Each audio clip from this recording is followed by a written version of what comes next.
And you find that when people have actually had a lot of losses, a lot of rejection, you have a lot of people in Hollywood who marry, divorce, marry, because why? Once they're the first wounding, they never go back to actually heal that area. And so that door is still open.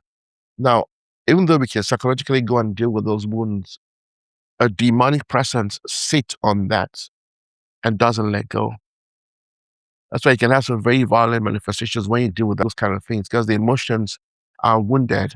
And because Satan is evil, he sits on those wounded emotions Yeah. and doesn't let go. And people might say that, after all, it wasn't my fault. Mm.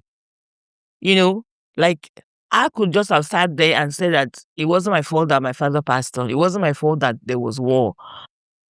But as an adult, when you hear the word, when you hear that there is a God that can solve things, we have no choice but to run to that word, to run into that shelter. It's like there are bombings all over the place, and you have a big shelter that you can run into, but you're refusing to run into it. Of course, the bombings that are happening will catch you if you stay outside. That is how the demonic comes in and sits upon that rejection or that fear. Because you now know the word, you now know there's a shelter, but you're not taking it. You're not making use of it. So our prayer should be that, Lord, the doors that you have opened, the way of escape you have made for me in this my situation, help me to find it. And when I find it, help me to walk into that and walk into your shelter. Mm. See, the danger we have is that as a child, Satan is a bully. And so, but the child cannot often deal with the demonic. The child is stuck with whatever happened, to it as a child.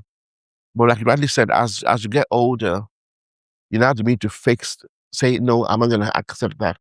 But at the point of wounding, he comes in. And then he puts a mark on your back saying, hit me again.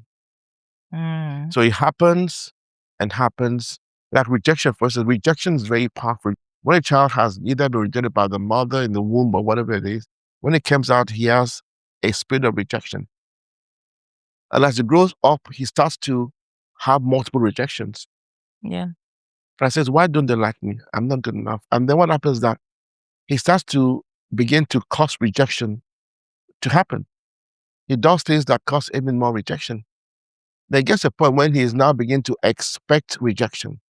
So there's rejection, there's demonic rejection, and there's expectation of rejection. So when he keeps on expecting it, because they're going to reject me again, I know they're going to do that. Then when Satan now comes and always makes sure the circumstance opens up for him to be rejected again, then he enters into a full length of rejections. Now, when people have been rejected, they have a lot of wounds in their lives, and they actually begin to sometimes behave in a way that causes even more rejection, and the cycle continues. So what's the solution?